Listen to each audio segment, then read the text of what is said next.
Yup. We're still here, folks. We're still here talking about New York Rangers forward Alexis Lafreniere. Because the idea of this guy finding himself on a new NHL team, a team that happens to be Montreal, is always going to be present, and this was talked about on an article posted on HabsFanatics.com over a week ago by Gabriel Sammy. It cites some commentary made on the Daily Sick Puck links. Of course, we have looked at some of the thoughts that were proposed in this Sick Podcast article, but we're gonna dive into Lafreniere, man. This is too interesting of an idea to ignore. I'll leave a link in the description to this piece on MontrealHockeyFanatics.com. Alexis Lafreniere linked to the Canadiens as Kent Hughes targets 2 key additions. Now, before we actually read it, let's go out there and acknowledge the profile of Lafreniere at the moment. 24 years old, turning 25 at the start of the 2020... Actually, no, not turning 25 at the start of the season. The season would have already begun. Yeah, no, we got 84 games now, and games are starting earlier, so partway through the beginning of the year, Lafreniere is going to turn 25. He's 6'2", 196, a left-handed winger, signed to the end of 2032, making $7.45 million a year. Say what you want about whether or not Lafreniere has lived up to first overall potential. He's still waiting for his Jack Hughes breakout moment after all. But the guy had 57 points in 82 games this most recent season, 24 goals and 33 assists. 2 years beforehand, he also had 57 points in 82 games, whilst posting up 14 points in 16 on the kid line in the Stanley Cup Playoffs.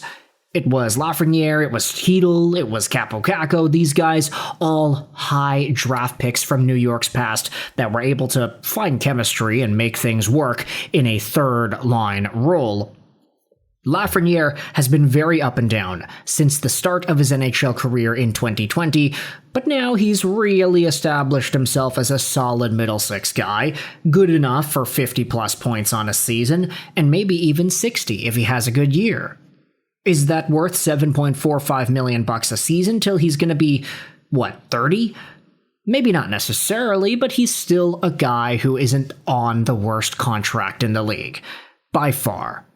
Maybe you could even say middle six forwards who get 60-plus points a year are worth $7.4 million anyway.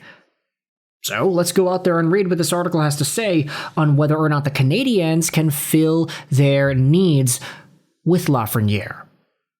Sources confirmed in the Sick Podcast that Canadiens are still searching for 2 pieces, a second-line center and a right-shot pair D-man.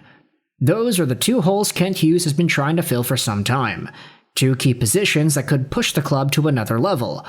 With that in mind, J.D. Lagrange reviewed several possible candidates. The analyst took a closer look at players the Canadiens could target through a trade, and Lafreniere's name was among those mentioned. As a former first overall pick, Lafreniere would clearly be an interesting option for a GM like Kent Hughes. Adding a player like Lafreniere would give the Canadiens core more support. Another top 6 winger would give St. Louis more options. It could also give Ivan Demidov another talented linemate, whether that is Lafreniere or Juraj Slafkovsky, eventually moving back to the second line. Still, the biggest needs remain at center and on the right side of the blue line. No matter how talented he is, adding another winger wouldn't directly address either of those priorities. Hughes is clearly keeping an eye on every possibility. Lafreniere is one option among several. Now, I do agree with the assessment that, hey, the needs that the Canadiens have would not necessarily be addressed by Alexis Lafreniere unless you were trying to indirectly cause things to fall into place. Lafreniere gets acquired, maybe a guy like Oliver Kapanen gets pulled up to the first line, maybe you have some positive domino effect scenarios going on with the addition of Lafreniere.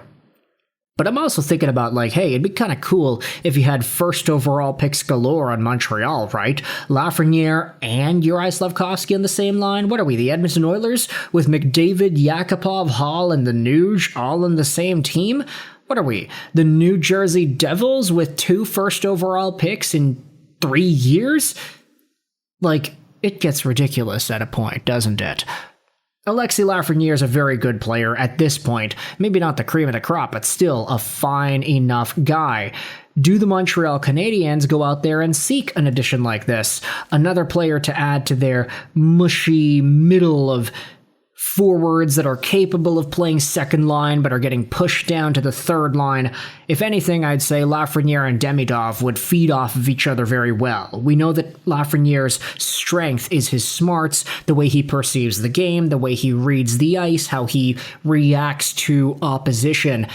Demidov thrives off of some very similar things, so Lafreniere and Demidov together could be a pretty good match. And if you have a center like Oliver Kapanen, for example, who maybe does become the next Anton Lundell, who really knows, that can be a really nice matchup. Now the question is, would the New York Rangers even be interested in trading away a guy like Alexis Lafreniere? They just acquired Pavel Dorofeyev and paid him a boatload of money, which, I mean, say what you want about whether or not they are in the appropriate spot to do that, but they did it anyway. Gabe Perreault is looking to take a step. Lafreniere is listed as a second-line forward right here. Oliver Bjorkstrand was also added too. Lafreniere with JT Miller, I mean, do I like that? I'm not too sure, but we will let the upcoming season determine whether or not that's actually a positive. If you go over to the Montreal Canadiens, they could have a really nice spot open and available for Lafreniere on their second line. But the question is, would New York even be willing to do that? I mean, they ended up making another trade for Marcus Pettersson too. It doesn't seem like the Rangers are interested in slowing down anytime soon. But that's funny enough, because if you check the rankings of how things are projected to go, the Rangers are not really seen as a playoff team, unfortunately. They could be on the outside looking in. How does that Marcus Pettersson draft pick now look for you, New York? The Montreal Canadiens, unless New York was really interested in just pushing it for the now, the Canadiens could send over a bunch of draft picks and prospects to make a Lafreniere trade work, right?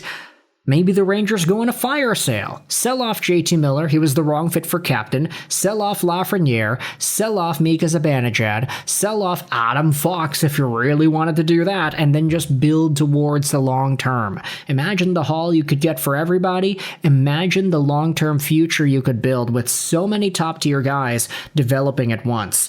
It would be like a content farm, except you're just farming young prospects that are under the age of 20, or heck, some of them aren't even drafted yet.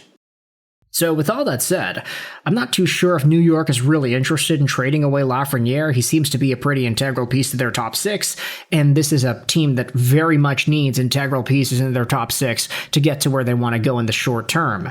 Could Lafreniere go out there and help a team like Montreal? I would probably say, yeah, he's very capable of doing that. It's just, could the Canadiens even get him? That's the question. Head over to puckpedia.com, you will see that Lafreniere does not have any trade protection this upcoming year. He didn't have any last season, and he didn't have any by the time the clock hit July 1st. But either way, you can let me know your thoughts in the comments section. Do you think Lafreniere is an appropriate add for Montreal? Should he stay in New York? How do you feel about all this stuff? Thoughts in the comments section down below. I hope you enjoyed this Recherche Roll 9. And bye.